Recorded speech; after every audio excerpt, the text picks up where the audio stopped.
नमस्कार दोस्तों, स्वागत है आपके चैनल VM फॉर फैक्ट्स में। आज एक और सच्ची कहानी हम आपके सामने लेकर आए हैं। आज पूरे 2 साल हो गए हैं। आज ही की अमावस्या को मैंने अपने मित्र गोपाल को अपने सामने खोया था। मैंने उसको रोका भी था, लेकिन उसने मेरी एक नहीं सुनी। आखिर उसे अपनी जान गंवानी पड़ी और मुझे भी अकेला कर गया। थोड़ा सनकी था मेरा दोस्त गोपाल, जान हथेली पर लेकर चलता था। चाहे किसी का कोई भी मामला हो, वो टांग अड़ाए बिना नहीं रहता था, लेकिन दिल का बड़ा अच्छा था। लोगों की मदद दिल से किया करता था।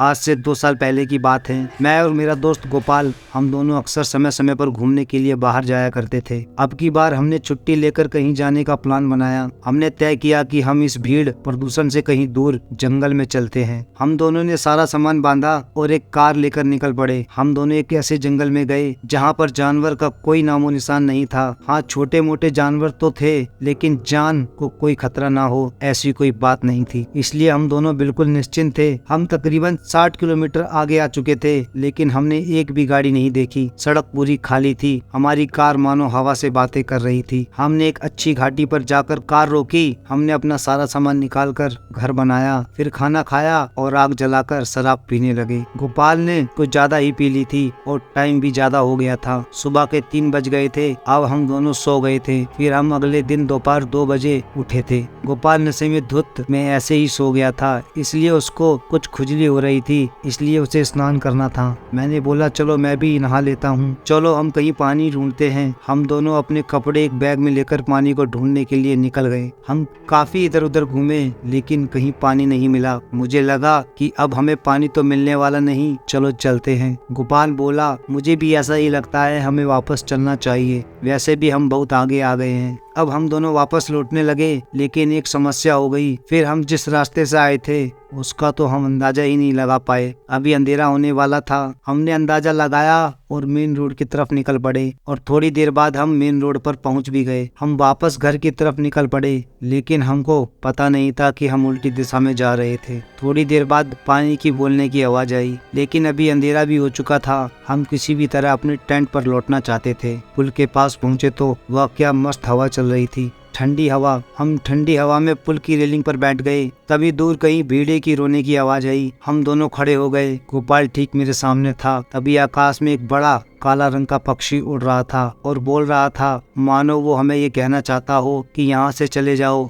यहाँ रुकना ठीक नहीं है। मैंने गोपाल से कहा यहाँ से चलते हैं। गोपाल बोला थोड़ी देर और रुकते हैं, यह बहुत अच्छा मौसम है। तभी मेरी आंखें फटी की फटी रह गईं। गोपाल के पीछे एक लड़की खड़ी थी। दूर से वह दिखने में सुंदर लग रही थी, पर इस तरह से अचानक देखकर मैं डर सा गया। गोपाल मुझे पूछने लगा क्या हुआ। इतने में वो लड़की पुल की रेलिंग पर चढ़ गई और नीचे पानी की तरफ देखने लगी। मैंने गोपाल से कहा देखो वह लड़की क्या कर रही है। गोपाल ने पीछे मुड़कर देखा, अरे वो तो आत्महत्या कर रही है। गोपाल दौड़कर उस लड़की के पास गया, लेकिन वो पानी में कूद गई। गोपाल अब उसको देखने लगा। मैं भी दौड़कर गोपाल के पास चला गया और उस लड़की को देखने लगा। वो लड़की चिल्ला रही थी और सहायता के लिए हमको पुकार रही थी। गोपाल ने अपना शर्ट निकाल कर मेरे मुंह पर फेंक मारा और वो भी रेलिंग पर चढ़ गया। मैंने उसको रोका, उसका हाथ पकड़ा, लेकिन वो पानी में कूद गया। पानी में कूदते ही वह लड़की गायब हो गई। सोचा कि शायद लड़की पानी में डूब गई है, इसलिए गोपाल ने भी गहरी सांस भरी और पानी में डूब गया। कुछ देर बाद गोपाल वापस बाहर आया। मैंने गोपाल को जोर से पुकार कर पूछा क्या मिल गई क्या।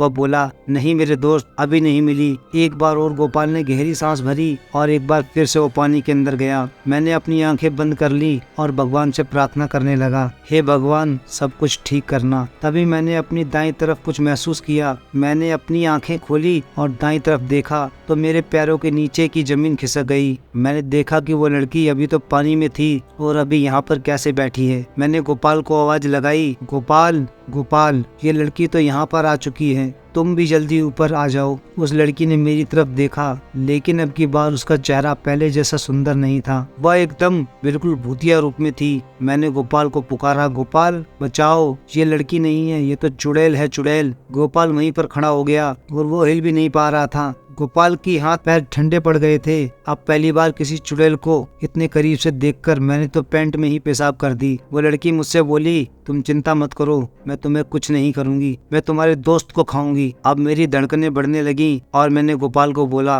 गोपाल जल्दी पानी से बाहर आ जाओ, नहीं तो ये चुड़ैल तुम्हें खा जाएगी। अब गोपाल के हाथ पैर बिल्कुल ठंडे पड़ गए और वहीं पर खड़ा रहा और एक बार फिर चुड़ैल लड़की पुल की रेलिंग पर खड़े होकर गोपाल के ऊपर कूद गई और गोपाल को पानी के अंदर ले गई और मैं ऊपर से चिल्लाता रहा, गोपाल गोपाल गोपाल। कुछ समय बाद पानी से खून दिखने लगा। तब मैं समझ गया था कि अब मेरा दोस्त गोपाल इस दुनिया में नहीं रहा और इस सदमे को मैं सहन नहीं कर सका और वहीं पर बेहोश होकर गिर पड़ा। सुबह हुई तो मैंने अपने आप को 4-5 लोगों से घिरा पाया और जल्दी से उठकर पानी की तरफ देखा। मैंने देखा तो गोपाल की लाश पानी में तैर रही थी। मैंने गांव वालों से पूछा कि वो लड़की कौन थी। लड़की तो नहीं है, लड़की तो कम चुड़ैल ज्यादा लगती थी, उसी ने मेरे दोस्त को मारा है। गांव वालों से मुझे उस लड़की के बारे में पता चला। उस लड़की का इतिहास 300 साल पुराना है। किसी राजा और मंत्री ने उस लड़की का बलात्कार कर दिया था और ये बात धीरे धीरे पूरे गांव में फैल गई थी। इसलिए सभी लड़कियां उसके ऊपर ताना मारती थी, उसको छेड़ा करती थी। उसके पति ने भी उसको छोड़ दिया था। फिर वो लड़की अपने मायके चली गई। मायके में भी वही समस्या रही। उसके परिवार वाले और गाँव वाले